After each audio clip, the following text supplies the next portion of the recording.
Hello everybody, good morning friends, welcome back your favourite channel math worth. दोस्तों मैं हूं आपका दोस्त अमोद। फ्रेंड्स कैसे हैं फ्रेंड्स आप लोग? आई होप आप लोग अच्छे भी होंगे। फ्रेंड्स आज हम आपके लिए बहुत ही जबरदस्त वीडियो लेकर आए हैं। बहुत ही मैथ का बहुत ही इंपॉर्टेंट चैप्टर है जिसका नाम है ट्रिग्नोमेट्री, त्रिकोणमिति।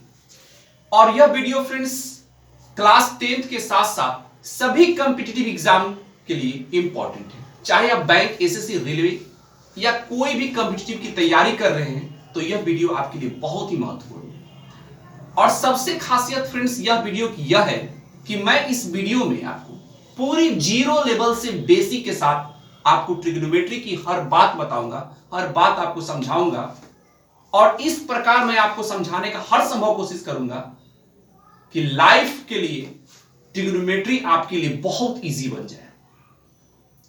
फ्रेंड्स बहुत सारे स्टूडेंट पूछते हैं कि सर ट्रिग्नोमेट्री में मुझे काफी दिक्कत होता है, चाहे वो क्लास 10th का स्टूडेंट हो या कॉम्पिटिटिव स्टूडेंट है, कि सर कभी कभी एंगल जब चेंज होता है तो परपेंडिकुलर कभी ये हो जाता है, कभी परपेंडिकुलर वो हो जाता है, कभी बेस ये हो जाता है, कभी बेस वो हो जाता है। इसमें हमें कंफ्यूजन होता है। तो फ्रेंड्स ट्रिग्नोमेट्री जो है फ्रेंड्स राइट एंगल ट्रायंगल पर ही आधारित है, समकोण त्रिभुज पर ही आधारित है। और सारा खेल यहां समकोण त्रिभुज का है। तो आज की इस वीडियो में मैं ट्रिग्नोमेट्री को बहुत इजी बनाऊंगा, जीरो लेवल से। तो वीडियो को शुरू से अंत तक देखिएगा। और चैनल पर नए हैं, पहली बार आप हमारे चैनल पर हैं और इस वीडियो को देख रहे हैं, तो सबसे पहले चैनल को सब्सक्राइब कर लें और साथ में बेल आइकन को जरूर दबाइएगा, ताकि लेटेस्ट जो भी मैं वीडियो डालूं, चाहे वह क्लास 10th का हो या कॉम्पिटिटिव बैंक, एसएससी, रेलवे के लिए जो भी इंपॉर्टेंट वीडियो मैं आपके लिए लाऊं वह आप तक सबसे पहले पहुंचे। तो आइए बिना समय बर्बाद किए हम लोग स्टार्ट करते हैं आज के इस टॉपिक, आज के इस मैथ के चैप्टर ट्रिग्नोमेट्री को। तो फ्रेंड्स इसके लिए हम सबसे पहले एक राइट एंगल ट्रायंगल बनाएंगे, समकोण त्रिभुज बनाएंगे। ठीक है, समकोण त्रिभुज बनाएंगे, क्योंकि समकोण त्रिभुज पे ही आपका ट्रिग्नोमेट्री सारा डिपेंड है। और इसी की सारी कहानी है, इसी राइट एंगल ट्रायंगल की कहानी है, समकोण त्रिभुज की कहानी है। तो इसके लिए मैंने एक एबीसी, एक राइट एंगल ट्रायंगल बनाया। और इस राइट एंगल ट्रायंगल में समकोण त्रिभुज में यहां 90 डिग्री का कोण होगा, यह भी आप बात जानते होंगे। और फ्रेंड्स समकोण त्रिभुज की सबसे जो बड़ी भुजा होती है, राइट एंगल ट्रायंगल की सबसे जो लॉन्गेस्ट साइड होता है, उसे हम हाइपोटेनस कहते हैं, यानी कर्ण कहते हैं। तो इस triangle, right angle triangle ABC में सबसे लॉन्गेस्ट साइड, सबसे बड़ी भुजा आपका एसी है। तो एसी आपका ये कर्ण हुआ। ठीक है, इसे हम H से डिनोट करेंगे, क्योंकि कर्ण को हम हाइपोटेनस कहते हैं। ठीक है, कर्ण को हम हाइपोटेनस कहते हैं अंग्रेजी में, इसलिए कर्ण को हम H से डिनोट करेंगे। और अभी हम एंगल B की चर्चा कर रहे हैं, तो इसके लिए मेरे भाई ये आपका AB जो साइड है, यह आपका लंब होगा। ठीक है, जिसे हम P से डिनोट करेंगे, परपेंडिकुलर मतलब लंब। और जो बच गए साइड, जैसे BC जो बच गया, ये साइड आपका आधार हुआ, जिसे हम अंग्रेजी में बेस कहते हैं, इसीलिए हम इसे B से हम डिनोट कर रहे हैं। यहां तक तो हम लोग समझ लिए। फ्रेंड्स कभी कभी क्या होता है कि परपेंडिकुलर और बेस कभी कभी चेंज होता है। तो वह चेंज क्यों होता है? तो चेंज उस समय होता है जब एंगल बदलते हैं, तो परपेंडिकुलर और बेस आपस में चेंज हो जाएंगे। लेकिन हाइपोटेनस कर्ण जो होगा वह कभी चेंज नहीं होगा। हाइपोटेनस कर्ण कभी चेंज नहीं होगा। चेंज कौन होगा? परपेंडिकुलर और बेस आपस में चेंज होंगे। वह भी कब? जब एंगल बदलेंगे तो परपेंडिकुलर और बेस चेंज होंगे। तो यहां तो हम एंगल बी की चर्चा कर रहे थे, इसीलिए यह परपेंडिकुलर हुआ। एंगल बी के लिए ए बी साइड परपेंडिकुलर, जबकि बीसी साइड आपका आधार हो गया। फ्रेंड्स जो भी एंगल आपसे पूछे, उसके सामने वाला जो साइड होता है उसे हम परपेंडिकुलर बोलेंगे। जो एंगल पूछे इस राइट एंगल ट्रायंगल में जो एंगल की चर्चा करे, जिस एंगल के बारे में आपसे पूछे, उसके सामने वाला जो साइड होगा वह परपेंडिकुलर होगा, लंब होगा। तो यहां मैंने एंगल बी की चर्चा किया, तो एंगल बी के ये तो हाइपोटेनस चेंज नहीं होता है मेरे भाई, इसीलिए कर्ण कर्ण जगह पर कर्ण ही है ये अपना, ये चेंज नहीं होगा।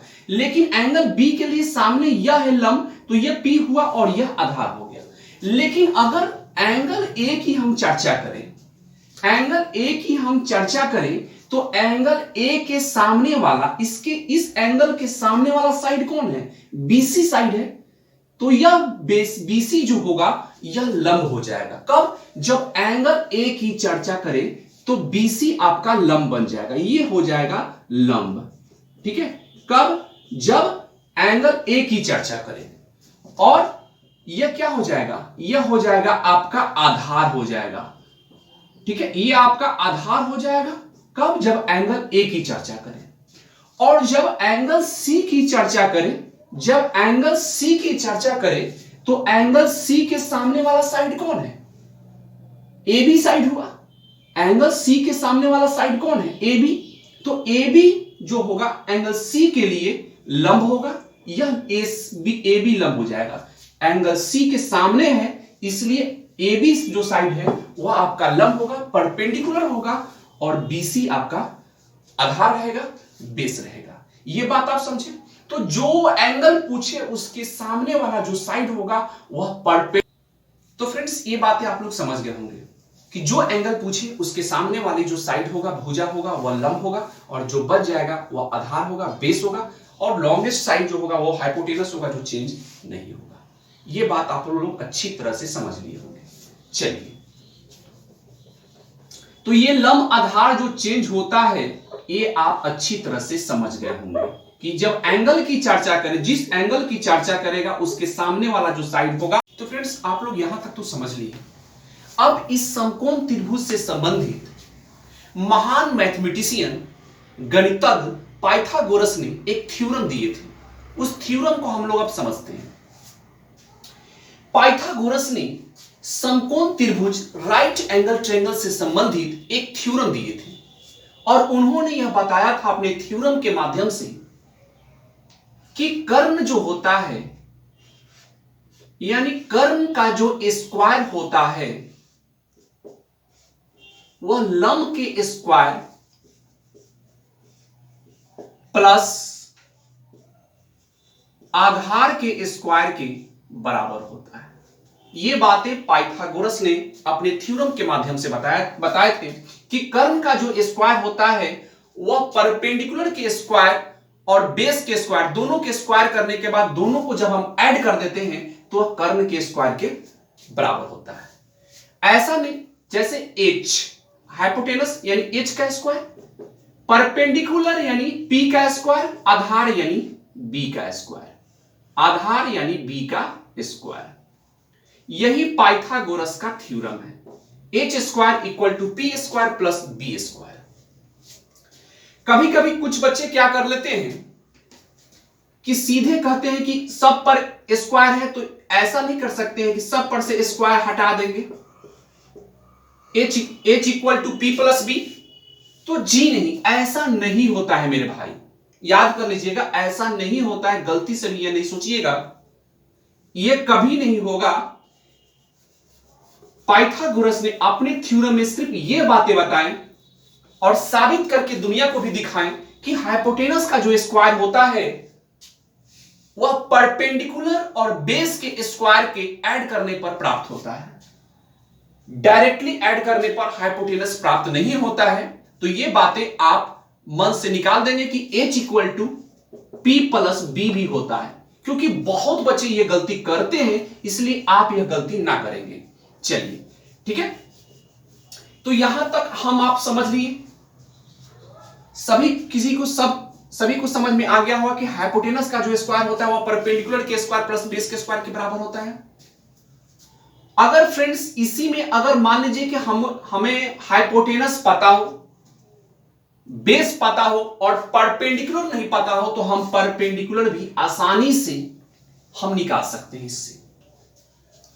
फ्रेंड्स अगर इसी में अगर हम स्क्वायर जब यहां हटाएंगे, यहां से ये स्क्वायर हटाएंगे, यहां से यदि हम स्क्वायर को हटाते हैं, सॉरी एच पर से जब स्क्वायर, हाइपोटेनस पर से जब स्क्वायर को हटाएंगे तो इधर रूट चढ़ जाएगा, ठीक है, और यह हो जाएगा root under P square plus B square. Clear? जब स्क्वायर हटाएंगे तो यह रूट चढ़ जाएगा। फ्रेंड्स हड़बड़ाइएगा नहीं, हम आपको पूरी जीरो लेवल से ट्रिग्नोमेट्री का क जो होता है ना, वो मैं जीरो लेवल से आपको समझाने की पूरी कोशिश कर रहा हूं कि एक एक बात मैं आपको बताऊं ताकि ट्रिग्नोमेट्री बहुत इजी बन जाए। तो फ्रेंड्स जब स्क्वायर हटाएंगे तो यह रूट का साइन चढ़ जाएगा, यानी h equal to root under P square plus B square. तो ये h हम निकाल सकते हैं इससे, और इसी फॉर्मूला से हम लोग जब p निकालना होगा तो पी स्क्वायर इक्वल टू हो जाएगा, क्योंकि सबसे बड़ा यहां h होता है, हाइपोटेनस होता है, कर्ण होता है, तो पी स्क्वायर इक्वल टू हो जाएगा h स्क्वायर में से हम बी स्क्वायर को माइनस कर लेंगे तो हमें पी स्क्वायर प्राप्त होगा, और यहां से जब स्क्वायर हटाएंगे तो यह हो जाएगा root under H square minus B square. ठीक है, तो यही काम हम बी स्क्वायर के लिए भी कर सकते हैं। अगर बी निकालना होगा, अगर हमें बी निकालना हो तो बी स्क्वायर इक्वल टू हो जाएगा H square minus P square. जब एच स्क्वायर में से हम पी स्क्वायर को माइनस करेंगे तो बी स्क्वायर प्राप्त होगा। ठीक है, और यहां से भी अगर हम रूट हटाते हैं तो यहां सॉरी स्क्वायर हटाएंगे बी पर से, बेस स्क्वायर जो बी है, बेस है, बेस का जो स्क्वायर है, यहां से हम स्क्वायर हटाएंगे तो फिर वही काम होगा, रूट चढ़ जाएगा इधर, ये हो जाएगा H square minus P square. तो फ्रेंड्स यह पाइथागोरस का थ्योरम से रिलेटेड कुछ बात थे जो आपको जानना बहुत जरूरी था। तो ये बातें हम लोग यहां तक समझ लेंगे। हाँ, यहां सिंपल सी बात है, यहां पी स्क्वायर होगा, मिस कर गए थे। तो बेस का जो स्क्वायर होता है वह H square minus P square होता है। जब यहां से स्क्वायर हटाएंगे तो बी आएगा, बेस यानी base equal to root under हो जाएगा H square minus P square. तो थ्योरम आपका पाइथागोरस का थ्योरम यही है, H square equal to P square plus base square B square. तो इससे रिलेटेड कुछ भी अगर बात आते हैं फाइंड करने के लिए तो आप बहुत इजीली सिंपल निकाल लेंगे। तो यहां तक तो हम लोग अब समझ लिए, आइए अब आगे समझते हैं। वेल फ्रेंड्स, तो अब हम लोग यहां तक तो समझ लिए, अब धीरे धीरे ट्रिग्नोमेट्री का स्टैंडर्ड हम लोग बढ़ाते हैं। और फ्रेंड्स राइट एंगल ट्रायंगल के लिए यहां तक तो हमने समझ लिया। अब समझना क्या है, जो मेन तीन बात है, अगर हम वो तीन बातें जानते हैं तो बाकी तीन अपने आप समझ लेंगे। जैसे फ्रेंड्स आप जानते होंगे कि साइन थीटा, नहीं जानते हैं तो कोई बात नहीं है, पूरी जीरो लेवल से पढ़ाई हो रही है तो ध्यान से सुनिए। साइन थीटा, साइन थीटा का फॉर्मूला क्या होता है, तो यह होता है P बटा H, P बाई H होता है, यानी लंब बटा कर्ण हुआ।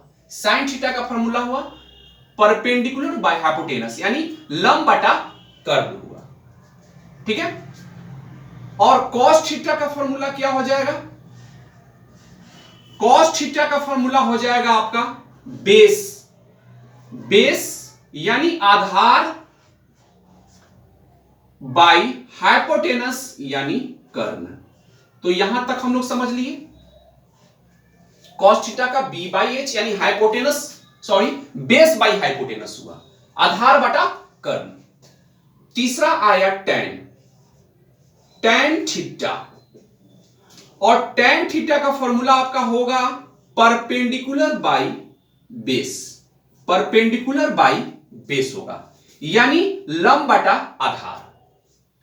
आप लोग कंफ्यूज नहीं करेंगे, यहां लिखा हुआ है P से हम लोग लंब को डिनोट कर रहे हैं और B से आधार को और H से हम लोग कर्ण को डिनोट कर रहे हैं। क्लियर? तो ये साइन थीटा का फॉर्मूला हुआ P by H, cos theta का फॉर्मूला हुआ B बाई एच, और टेन थीटा का फॉर्मूला हुआ P बाई बी हुआ। तो फ्रेंड्स यदि हम साइन कॉस टेन का फॉर्मूला अगर हमें याद हो जाता है तो बाकी 3 अपने आप याद हो जाएगा। वो कैसे? सो देखिए, साइन थीटा का उल्टा होता है cos theta, cosec theta. Sign theta का उल्टा हो जाएगा कॉसेक थीटा, और इसका फॉर्मूला हो जाएगा आपको h बटा p, यानी हाइपोटेनस बटा लंब, परपेंडिकुलर यानी कर्ण बटा लंब हो जाएगा। ठीक है, और कॉस थीटा का उल्टा हो जाएगा sec theta, sec theta. b by H होता है किसका? कॉस थीटा का, तो इसका हो जाएगा h बाई बी हो जाएगा। ठीक है, और tan थीटा का उल्टा हो जाएगा कॉट थीटा, तो tan थीटा का होता था p बाई बी, तो ये हो जाएगा b बाई पी।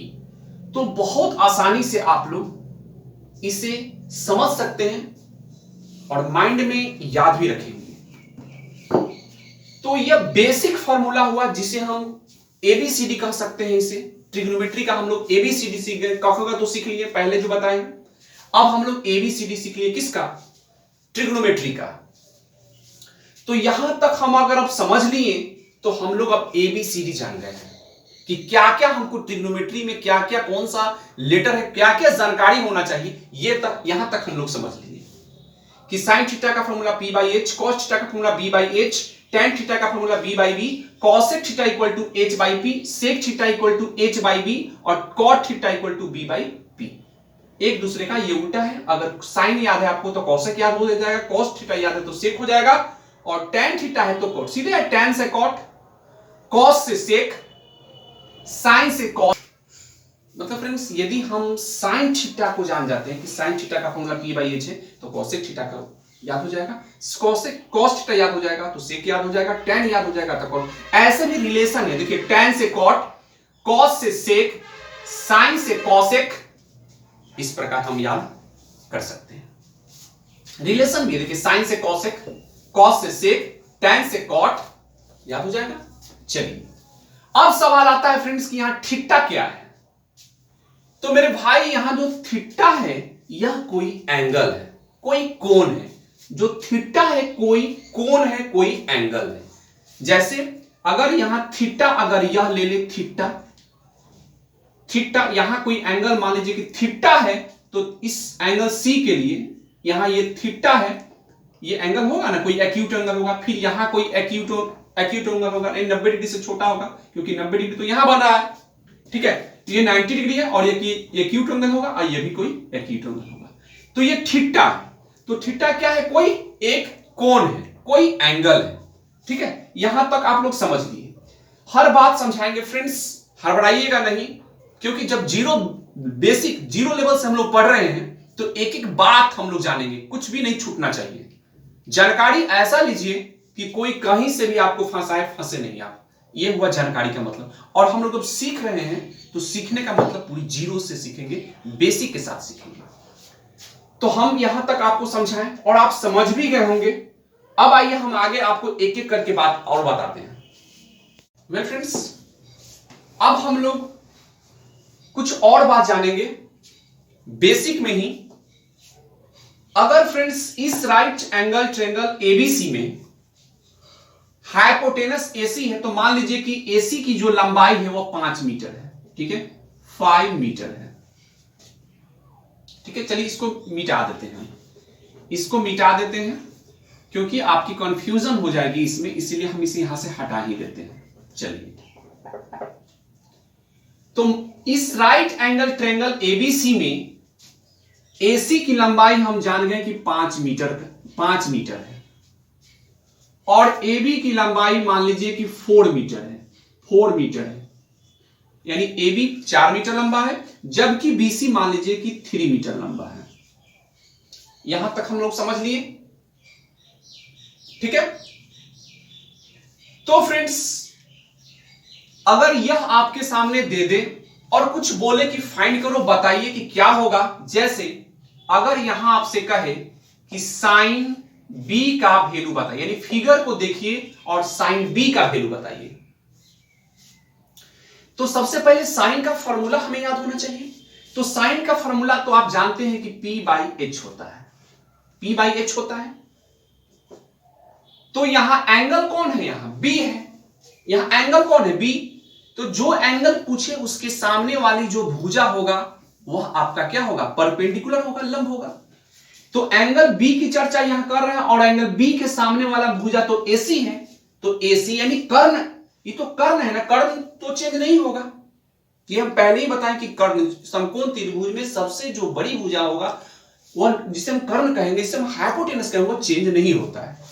तो ये तो कर्ण है ना, तो ये लंब थोड़ी ही हो जाए, क्योंकि हम आपको बोले हैं कि जो एंगल पूछे उसके सामने वाला लंब होगा, ये सही बात है, लेकिन ये तो चेंज ही नहीं होगा ना, ये तो कर्ण का कर्ण ही है। तो एंगल बी की यहां चर्चा है, तो एंगल बी के लिए लंब कौन होगा, ये लंब है। हम आपको पहले ही बताया, राइट एंगल में बताया था, सबसे पहले जब स्टार्टिंग की तो बताए थे कि एंगल बी की चर्चा करेंगे तो एंगल बी की चर्चा करेंगे तो परपेंडिकुलर आपका ए बी होगा। तो यहां हो जाएगा 4 और हाइपोटेनस कौन हो जाएगा 5। यही आपका आंसर हो जाएगा साइन बी का वैल्यू। अगर इसी में हम अगर साइन ए बोले कि साइन ए का वैल्यू क्या होगा, इस फिगर में साइन ए का वैल्यू क्या होगा, तो साइन का फॉर्मूला वही होगा, पी बाई एच होगा। फॉर्मूला तो वही होगा, फॉर्मूला थोड़ी चेंज हो जाएगा। तो साइन ए का फॉर्मूला पूछे तो ए, तो यहां एंगल बदलेगा तो परपेंडिकुलर बेस आपस में चेंज होगा। तो यहां एंगल ए है और एंगल ए के लिए, यही ना एंगल ए है मेरे भाई, एंगल ए है, तो एंगल ए के सामने वाली भुजा कौन है, बीसी, साइड बीसी है, तो ये बीसी आपका परपेंडिकुलर होगा, यानी ये हो जाएगा 3 और हाइपोटेनस तो सबसे लॉन्गेस्ट है, जो बड़ा है वो होगा। अगर यही हम कर दें कि साइन सी का वैल्यू क्या होगा, तो साइन का फॉर्मूला क्या होता है, पी बाई एच, साइन का फॉर्मूला पी बाई एच होता है।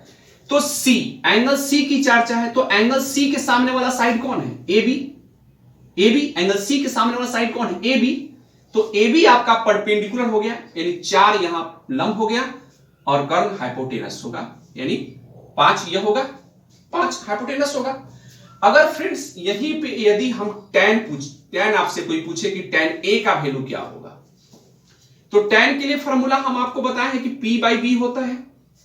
tan का फॉर्मूला क्या होता है, p बाई बी होता है। तो यहां p कौन है, सॉरी हाँ p कौन होगा, एंगल a के लिए परपेंडिकुलर कौन होगा, तो एंगल a के लिए परपेंडिकुलर यही ना होगा, क्योंकि एंगल a के सामने वाला भुजा BC है जिसकी लंबाई 3 है, तो यह आपका परपेंडिकुलर हो गया। और बेस कौन होगा, तो ये परपेंडिकुलर हो गया, ये कर्ण है ही, तो यही ना बेस होगा, जो बच गया वो बेस होगा। और तुरंत अगर हम इसको चाहें तो चेंज भी कर सकते हैं। अगर यहां पूछ दे सीधे एंगल थोड़ा बदल जाएगा तो चेंज हो जाएगा। जैसे अगर आज बात आ जाए क्या कि tan C का वैल्यू क्या होगा, तो फॉर्मूला तो वही होगा, P बाई बी होगा ना, लेकिन C यहां एंगल C है, तो एंगल C के सामने वाली भुजा कौन है, AB, जिसकी लंबाई 4 है, तो ये 4 हो जाएगा, और बाई B, तो ये जब P हो गया तो बेस E हो जाएगा, जो बच जाएगा वो बेस हो जाएगा आपका। जो एंगल पूछे उसके सामने वाला P, जो बच गया वो आपका B हो जाएगा, और हाइपोटेनस तो चेंज नहीं होगा। तो फ्रेंड्स यह बेसिकली बात हम आपको बताए हैं, और मैं उम्मीद करता हूं कि ये बेसिक जानकारी, ये 0 लेवल की जानकारी जो ट्रिग्नोमेट्री का मैंने आपको दिया है, यह आपको बेहतरीन ढंग से आपको समझ में आया होगा। अब धीरे धीरे हम क्या करेंगे कि इसके स्टैंडर्ड को हम लोग बढ़ाएंगे, और नेक्स्ट वीडियो में हम अब इसके स्टैंडर्ड को लेकर आपके सामने आएंगे।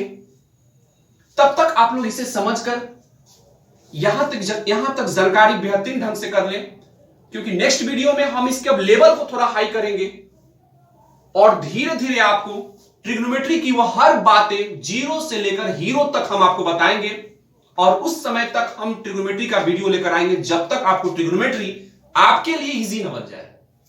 मिलेंगे नेक्स्ट वीडियो में, याद रखिएगा नेक्स्ट वीडियो मिलेंगे। अपना ख्याल रखिए, रहिए। जय हिंद दोस्तों, थैंक यू सो मच।